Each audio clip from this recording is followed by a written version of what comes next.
Hello friends, welcome to Indian Investment Academy. Good morning. आज की ताज़ा खबर में आपका स्वागत है। हमेशा की तरह हमेशा पहले ग्लोबल न्यूज़ के बारे में, और ग्लोबल न्यूज़ ही अभी मेजर चल रही है, और कुछ इंडिया स्पेसिफिक और कुछ स्टॉक स्पेसिफिक न्यूज़ के बारे में बात करेंगे। लास्ट तक वीडियो को ज़रूर देखिएगा। आज भी एक नॉलेज सेक्शन है, उसको आप ज़रूर देखिएगा। ठीक है, स्टार्ट करते हैं ग्लोबल न्यूज़ से। सबसे बड़ी news, of course I am sure आप सबको भी काफ़ी सारा इसके बारे में पता होगा, क्योंकि ओवर द वीकेंड यही सबसे ज़्यादा चल रहा था, एंड दैट इज़ कि US has entered Iran Israel conflict as well. तो यूएस ने 3 न्यूक्लियर साइट्स पे जो है स्ट्राइक किया है ईरान की। ठीक है, और ये कंफर्म किया है प्रेसिडेंट ट्रंप ने एज वेल एज जो पेंटागन ने। And of course they are saying that it is very successful, right. और उन्होंने कहा है कि भाई हमने ये ईरान के ऊपर नहीं किया है, ये स्ट्राइक ये हमने उनके न्यूक्लियर प्रोग्राम के ऊपर की है। एंड नाउ मतलब ये डीएस्केलेट होना चाहिए और एक पीसफुल इसके ऊपर मतलब डिस्कशन होना चाहिए। That's what US is now saying कि भाई हमने ही कर दिया है, अब जो है वो of course, but that doesn't work, right. जो है सेकंड जो जिसके अगेंस्ट स्ट्राइक किया है, सो दे ऑल्सो हैव तो they will also respond, right. और उसका यही चल रहा है कि अभी तो उन्होंने रिटेलिएटरी स्ट्राइक्स की हैं इजराइल पे, that's what it is saying. बाकी ये भी न्यूज़ आ रही है कि वहाँ की पार्लियामेंट में ईरान की पार्लियामेंट ने पास किया है कि जो स्ट्रेट ऑफ हॉर्मुज़ है, जहाँ से almost 20% of the world oil जो है वहाँ से मूव करता है, वो क्लोज करने की बात जो है उन्होंने की है। As when I was making the video, वो अभी तक क्लोज नहीं हुआ है as per various reports, but at least ये पास हुआ है फ्रॉम द पार्लियामेंट कि इसको क्लोज किया जाए as a retaliation to US strike। तो US has now officially entered। ठीक है, तो इसकी वजह से अब काफ़ी ये कॉम्प्लिकेशन, मतलब oil as a specially as a commodity जो है, इसके बढ़ने के आसार काफ़ी बढ़ गए हैं, क्योंकि एज आई सेड कि एक स्ट्रेट ऑफ हॉर्मुज़ जो है उससे 20% ऑलमोस्ट ऑयल ट्रैवल करता है। और हमारा नॉलेज सेक्शन लास्ट में उसके बारे में थोड़ा सा और बात करेंगे, उसी के ऊपर है। ठीक है, तो दैट अगर वो क्लोज होता है, राइट, तो it will have a impact, right. तो बिकॉज काफ़ी ज़्यादा ऑयल वहाँ से ट्रैवल करता है, तो it will have an impact. तो शॉर्ट सप्लाई थोड़ा सा ग्लोब में हो जाएगा, राइट, और टाइम पे नहीं पहुँचेगा, तो उसकी वजह से ऑयल प्राइसेस बढ़ने की उम्मीद है।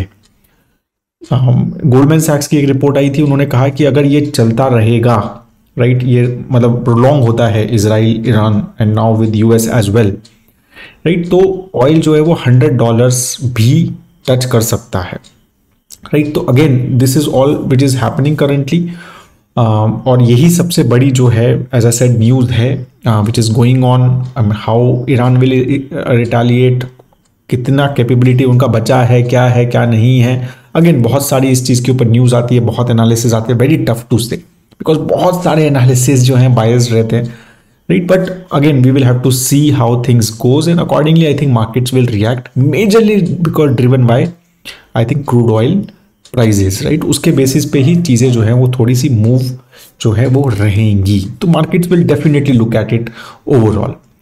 ठीक है, ओवरऑल अगर फ्राइडे को देखें तो यूएस मार्केट्स जो है वो थोड़ा सा डाउन ही था, again because of these middle east tensions, right. यही सबसे बड़ा मेजरली फैक्टर जो है ओवरऑल मार्केट्स पे चल रहा है ग्लोबली, राइट। जबकि यूएस के जो फेड के गवर्नर हैं वॉलर, उन्होंने कहा है कि रेट कट्स जो हैं वो जुलाई में भी स्टार्ट हो सकते हैं। तो ऐसा उन्होंने एक इंडिकेशन दिया है, उसकी वजह से यूएस की जीसे की थोड़ी सी 4.4 के नीचे भी आई थी। लेट्स सी अब ये कैसे रहता है, but overall Donald Trump has been criticising fed chair, right, Jerome Powell. उन्होंने कहा है कि भाई ये कट डिले मत करो रेट कट्स को, because it is hurting the economy.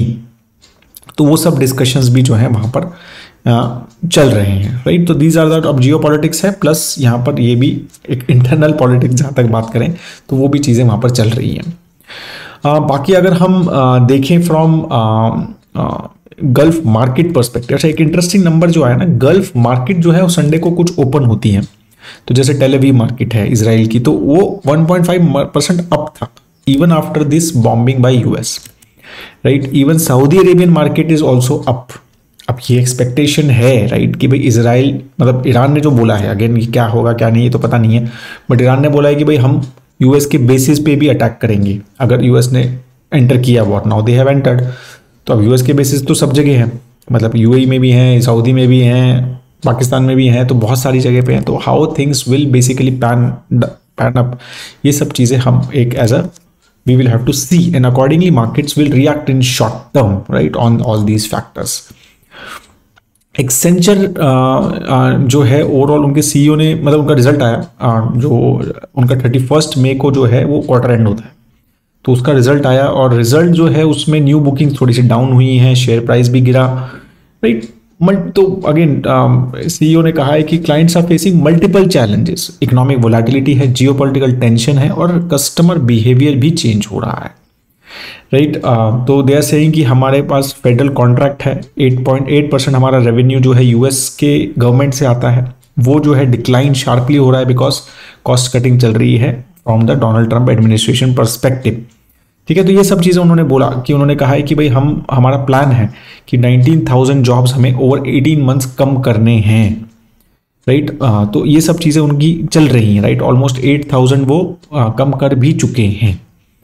तो अगेन तो ऑल दीज फैक्टर्स अगेन मतलब सभी ये चीज़ें बात करना स्टार्ट हो गई है, जियोपॉलिटिक्स के बारे में, टैरिफ्स के बारे में, right, overall economy slow down के बारे में। तो ये सब कंपनीज अब बात करनी स्टार्ट कर रही हैं। दिस कैन बी, राइट, हमारे जो जुलाई के रिजल्ट स्टार्ट होंगे या जून 30 के जब जुलाई में रिजल्ट स्टार्ट होंगे तो we will have to see all these factors as well.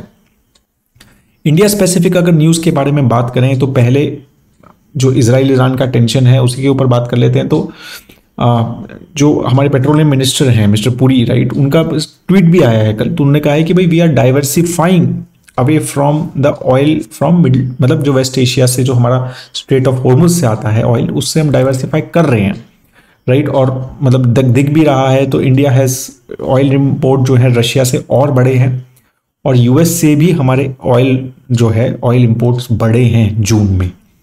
तो ये सारी चीज़ें तो US India has been diversifying जो है oil imports not just from west Asia and specially from this strait of Hormuz जो पर्शियन गल्फ है वहाँ से सिर्फ नहीं आ रहा है, तो बाकी सब जगह से भी आ रहा है। तो वो चीज़ चल रही है but definitely it will have impact, right. तो वो इम्पैक्ट तो रहने ही वाला है क्योंकि वो काफ़ी इंपॉर्टेंट जो है कॉरिडोर है from both oil as well as CN, मतलब एलएनजी जो लिक्विड नेचुरल गैस है, उसके लिए भी वो काफ़ी इंपॉर्टेंट जो है वो कॉरिडोर है। तो उसके ऊपर अगर इम्पैक्ट होता है तो इट कैन इम्पैक्ट जो है प्राइजेस एज वेल। तो ये इंडिया पे इम्पैक्ट रहने वाला है। बाकी मिस्टर पुरी ने थोड़ा सा ये चीज़ करी है कि भाई हम डाइवर्सिफाइड है तो बहुत बड़ा इम्पैक्ट तो नहीं होगा। सेकंड न्यूज़ थी कि मिस्टर जयशंकर का एक इंटरव्यू आ रहा था। उन्होंने बोला कि India is pursuing FTS with rule based and mature markets. तो उन्होंने कुछ अपडेट्स दिए। उन्होंने कहा कि यूके के साथ हमारा जो एफटीए है वो मोर और लेस फाइनलाइज हो गया है। यूरोपियन यूनियन के साथ जो एफटीए है वो एडवांस स्टेजेस ऑफ नेगोशिएशन में चल रहा है, राइट। और अमेरिका के साथ जो है there are several round of negotiation जो है वो हो चुकी हैं और आगे भी बची हैं with our bilateral trade agreement. तो ये तीनों का उन्होंने अपडेट दिया है, right. And this is going to be a very important factor, right. आगे जो है हमें लगता है कि ग्लोबलाइजेशन की जगह अब ये एफटीएस जो है ऐसा लगता है कि it will B A more effective way of trade, right. And जो पहले तो ग्लोबलाइज्ड वर्ड था कि भाई किसी को भी कहीं भेजो और ज़्यादा ये सब चीज़ें नहीं थी with under WTO, I think that is now dying, right. तो वो सब चीज़ें शायद नहीं चलेंगी। अब ये एफटीएस के थ्रू जो है ट्रेड ज़्यादा चलेगा because people will love to trade with other countries. मतलब एक कंट्री दूसरे कंट्री को ट्रस्ट करता है, उसी कंट्री के साथ they would want to trade rather than with anyone and everyone, right. तो वैसा ही जो है ट्रेंड जो है वो नजर आ रहा है। सेबी का एक न्यूज आया कि SEBI is planning to overhaul of mutual fund rules completely, right. तो उन्होंने कहा है कि भाई हम पूरा का पूरा entire mutual fund regulatory framework को रिव्यू कर रहे हैं। ये सेबी के एग्जीक्यूटिव डायरेक्टर मिस्टर कुमार ने कहा है, जो कि उन्होंने एक म्यूचुअल फंड समिट में बोला। तो उन्होंने ये भी बोला कि भाई जो एग्जिस्टिंग रेगुलेशन हैं, राइट, म्यूचुअल फंड के, वो वन ऑफ द लेंथीएस्ट हैं और उसमें सिंप्लीफिकेशन की ज़रूरत है बिकॉज अब इन्वेस्टर की नीड्स भी चेंज हो रही हैं और बहुत बड़ी इंडस्ट्री भी हो गई है, 72 लाख करोड़ की इंडस्ट्री हो गई है। तो we have started the process और हम जो है नए ड्राफ्ट रेगुलेशन के फीडबैक और कंसल्टेशन प्रोसेस पे जल्दी ही लेके आएंगे। दैट्स व्हाट ही से। तो ये इंपॉर्टेंट फैक्टर रहेगा बिकॉज अब म्यूचुअल फंड जो है काफ़ी सीरियस और बड़ी इंडस्ट्री हो गई है, right. 72 lakh crore is not a small amount, right. तो इसके ऊपर एक रेगुलेशन जो simplification of regulation I think is important और मतलब लोगों को थोड़ा सा एक कंफर्ट भी आए और चीज़ों को ईजी भी रहें, राइट, वो सब चीज़ें इंपॉर्टेंट है। कुछ अगर और मतलब जो मेजर चीज़ें इस वीक अगर हम देखने वाली बात करें तो definitely Israel Iran now with US war escalation, I think ये कैसा रहेगा, क्या रहेगा, उसके ऊपर बहुत बड़ा फैक्टर्स रहेंगे, राइट। आईपीओ मार्केट डेफिनेटली थोड़ा सा बज रहेगा, specially with SDB financial services, उसके ऊपर थोड़ा सा बात भी करेंगे आगे, राइट। और बाकी इंडिया यूएस का ट्रेड डील और बाकी ट्रेड डील्स के ऊपर क्या अपडेट्स हैं वो, crude oil prices I think बहुत इंपॉर्टेंट है। $77 ऑलरेडी पहुंच गए हैं, 63-60 पे देखा था हमने तो एक बार, राइट, 77 हो गए हैं, तो वो एक जो है फैक्टर काफी इंपॉर्टेंट रहने वाला है। बाकी कुछ स्टॉक स्पेसिफिक न्यूज ये है, टाटा मोटर्स ने बोला है कि वो ईवी पुश के ऊपर और भी ज्यादा फोकस करने वाले हैं। तो उन्होंने बोला है कि भाई हम ईवी का पेनिट्रेशन, हमारा एक्सपेक्टेशन है 2030 तक इंडिया में 30% जो है वो ईवी पेनिट्रेशन हो जाएगा, राइट। करंटली उनका 15% जो गाड़ियां बिकती हैं ईवी ही बिकती हैं इंडिया में, that's what they are saying. और ऑफ कोर्स कंपटीशन जो है वो इंक्रीज हुआ है महिंद्रा, हुंडई और एमजी के साथ, राइट। और उन्होंने कहा है कि on US tariffs on UK made car जो है JLR impact reduced from 1.6 billion euros to 600 billion due to US UK trade deal and mitigation effort। तो US UK का जो ट्रेड डील हुआ है उसके ऊपर जो पहले का जो टैरिफ इम्पैक्ट था वो सिग्निफिकेंटली कम हो गया है, that's what they are saying. तो उससे थोड़ा सा उनको बेनिफिट मिला है, राइट। तो उन्होंने कहा टाटा मोटर्स जो है ईवी बस प्रोग्राम्स में भी जो है हम उसमें फोकस करना चाह रहे हैं गवर्नमेंट के, और उसमें भी we want to participate as well. तो ये सारी चीजें उन्होंने बेसिकली कही हैं। तो again let's see, because Tata Motors has not been as a stock also not been doing very well, because कुछ negative news from JLR specially आती रही है, और ओवरऑल डोमेस्टिक मार्केट में भी मार्केट शेयर गेन जो है at least last I think 3 to 4 quarters में कुछ ज्यादा नहीं हुआ है, राइट। तो ओवरऑल थोड़ा सा हैंग है, राइट, ऑन द ग्रोथ जो है वो, that's what they I think वो अपडेट जो है ये आया है।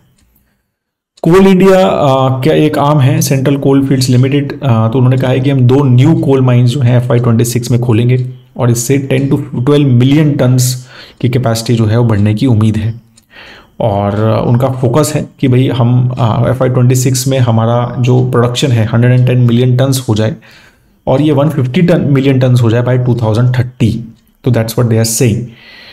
जबकि FY25 में ये 87.5 मिलियन टन्स ही था, राइट। इसको अभी 110 में करने की बात कर रहे हैं, तो एक अच्छा खासा ग्रोथ FY26 में करने की बात हो रही है from the coal production perspective. Zen technologies, right, जो एक डिफेंस प्लेयर है, राइट, उन्होंने एक एक्वायर किया है टीसा एरोस्पेस करके कंपनी है, एरोस्पेस करके कंपनी है, Hyderabad based defence tech firm है। They have acquired that company, right. और तो वो बेसिकली जो ये कंपनी है अनमैन्ड एरियल व्हीकल्स पे ज़्यादा फोकस करती है, राइट। और उनका जो प्रिसीजन गार्डरी, weaponry and defence drone sector है उसको स्ट्रेंथन कर सकती है। तो that's what they are saying. NSC के आईपीओ, एज पर SEBI chief they are saying कि NSC IPO clears final regulatory hurdle and no obstacle remains, that's what they are saying। जो कि 2016 से एक आईपीओ अटका हुआ है, now it seems कि वो काफ़ी जल्दी ही हमारे सामने आ सकता है, राइट। दिवाली के आसपास, या दिवाली मतलब ऐसा एक्सपेक्टेशन है कि दिवाली 2025 के आसपास भी एनएससी का आईपीओ जो है वो आ सकता है। टाटा कैपिटल का आईपीओ की भी बात हो रही है। सेबी ने अप्रूव कर दिया है उनका कॉन्फिडेंशियल डीआरएचपी, जो कि 17,200 करोड़ का इशू माना जा रहा है, राइट। और इसमें दोनों रहेगा, फ्रेश इशू भी रहेगा, ऑफर फॉर सेल भी रहेगा। करंटली टाटा कैपिटल में 93% स्टेक है टाटा सन्स का, राइट। और इसलिए उनको ओएफएस भी करने का प्लान उनका है। एंड एक्सपेक्टेड है कि आईपीओ जो है वो ऑलमोस्ट $11 बिलियन की कंपनी बना देगा, 91,000 करोड़ रुपीस की कंपनी जो है वो टाटा कैपिटल बन सकती है, right. And it will be one of the largest IPO in the financial services sector, that's the expectation. Amazon की न्यूज आई कि Amazon is entering into diagnostic market with at home testing. Amazon, और ये चीज उन्होंने बैंगलोर, दिल्ली, गुड़गांव, नोएडा, मुंबई एंड हैदराबाद में they are planning to launch 450 pin codes में 800 डिफरेंट डायग्नोस्टिक टेस्ट वो जो है घर पे करेंगे। और सैंपल्स कलेक्शन होगा विद इन 60 मिनट्स और और आपको डिजिटल रिपोर्ट जो है 6 आवर्स के अंदर अंदर मिल जाएगी, that's what they are saying. Amazon has been doing lot of things, मतलब उन्होंने काफ़ी फूड डिलीवरी वगैरह काफ़ी सारी चीज़ें करने की कोशिश की है. Let's see if they get successful here. और it's not a easy business, right. I think lot of people have tried, right. Tata ने भी ट्राई किया, टाटा 1mg ने भी ट्राई किया, बहुत सारे लोगों ने ट्राई किया. It has not been a very very easy business to do. SGB financial services जो है IPO के ऊपर काफ़ी डिस्कशन चल रहे हैं कि उसकी प्राइसिंग के ऊपर 700 से 740 रुपीज़ पर शेयर का उन्होंने प्राइस बैंड दिया है. और अब जो है IPO 25 जून को, जो कि परसों हमारा ओपन हो रहा है, तो इसके ऊपर काफ़ी डिस्कशन है क्योंकि ये ऑलमोस्ट 1200 रुपये का स्टॉक चल रहा था इन द ग्रे मार्केट, जो कि बोले जाता है अनलिस्टेड मार्केट. और अब जो है इसका प्राइस बैंड आ रहा है 700 to 740 पर शेयर. तो इससे बहुत सारी डिस्कशन हुई कि अनलिस्टेड मार्केट में प्राइसेस सही हैं या नहीं, राइट. और किस तरह से प्राइसेस डिसाइड होते हैं, क्योंकि जब उनसे पूछा गया बैंकर से कि भाई आपने किस बेसिस में, उन्होंने कहा कि भाई हमने तो फीडबैक लिया इन्वेस्टर्स से और उन्होंने कहा कि भाई यही प्राइस सही है और हमने उस हिसाब से निकाला है. ऑफ कोर्स, मतलब why will company be in losses? अगर 1200 रुपीज़ में बिकता है चीज़ तो वो 700 रुपये का क्यों लेके आएंगे? तो they must have done some analysis. तो ये सारी चीज़ें हो रही हैं, राइट. HDFC बैंक जो करंटली 94% स्टेक है उनका, राइट, तो उनका अभी स्टेक जो है 75% जो है हो जाएगा आफ्टर दिस. तो ये सारी चीज़ें जो है ओवरऑल इस पे काफ़ी डिस्कशन हो रहा है, specially after price band of SDB की. अनलिस्टेड मार्केट में बहुत ज़्यादा ओवरवैल्यूएशन, बहुत ज़्यादा चीज़ें हो रही हैं which we as a investor should be very very, मतलब हमें ध्यान रखना चाहिए इन सब चीज़ों का. So that is all on the major news. अब जैसा मैंने बोला था कि आज का नॉलेज सेक्शन के बारे में बात करते हैं, और जो नॉलेज सेक्शन है वो आज के डिस्कशन के बेसिस पे ही है. तो ये बहुत इंटरेस्टिंग चार्ट मुझे मिला, एंड दैट वाज कि ये स्ट्रेट ऑफ हॉर्मुज जो है ये कितना इंपॉर्टेंट है, राइट, और फ्रॉम इंडिया पर्सपेक्टिव स्पेशली. तो इसमें कहाँ से ऑयल आता है? अगर हम देखें पर्शियन गल्फ, कभी आप एक मैप निकाल के देखोगे तो वहाँ पर सब मेजरली कतर जो है, Saudi Arabia, Kuwait, UAE, right, Iraq, ये सब, और ईरान एज वेल, राइट. तो उन सब का ऑयल वहीं से जो है वो शायद सोर्स है, राइट, वहीं से ऑयल चलता है and then it goes to the destination. तो ओरिजिन जो है वो सब कंट्रीज हैं. तो उसमें सऊदी अरेबिया जो है ऑलमोस्ट 6.2 मिलियन बैरल्स जो है उसका इस स्ट्रेट के थ्रू पास होता है एवरी डे ऑयल. इराक का 3.2 होता है, UAE का 2 मिलियन होता है, 1.5, ईरान का भी 1.3 मिलियन जो है बैरल्स पर डे जो है एज पर 2023 के हैं, ये वॉल्यूम वहाँ से पास होता है. अभी जाता कहाँ है? जाता है ये चाइना में सबसे ज़्यादा, 5 मिलियन जो बैरल्स पर डे जो है, ये जो ऑयल ये चाइना की तरफ जाता है. और ऐसा बोला जाता है ईरान का जो ऑयल है ऑलमोस्ट 90% चाइना जाता है, राइट. तो दे आर मतलब अलाइज एज वेल. 1.9 अगर ऑलमोस्ट 40% एज पर इंडिया की डिमांड है माना जाता है. 1.9 million barrels per day India जाता है यहाँ से. 1.7 मिलियन बैरल्स जापान जाता है, 1.7 साउथ कोरिया जाता है, 1 मिलियन बैरल UAE भी जाता है, सॉरी यूरोप भी जाता है, और हाफ US के लिए it's very small, it's just 5% of their demand. तो US को एज सच को ज़्यादा इम्पैक्ट शायद नहीं होगा ये अगर क्लोज होता भी है, राइट. एंड बाकी 3.2 अदर्स. तो सबसे ज़्यादा इम्पैक्ट ऑफ कोर्स जो कंट्री यहाँ से जा रहा है, तो इन सब कंट्रीज को, right, all the gulf countries, west Asian countries जो है, इन सबको तो इम्पैक्ट रहेगा, इंक्लूडिंग ईरान. अगर वो बंद करता है तो उनका भी ऑयल जो है वो नहीं जा पाएगा. And of course I think China पे सबसे ज़्यादा इम्पैक्ट है. चाइना पे बोला जा रहा है almost 50% of their demand is basically coming from यहाँ से. और इंडिया जो है ऑलमोस्ट 35-40% इंडिया पे भी. तो ये दो कंट्रीज पे सबसे ज़्यादा इम्पैक्ट है. और इसीलिए शायद मतलब इवन कल अगर आप देखोगे US से भी स्टेटमेंट्स आई हैं कि China should basically talk to Iran and tell them कि ये जो है स्ट्रेट को बंद नहीं करना चाहिए.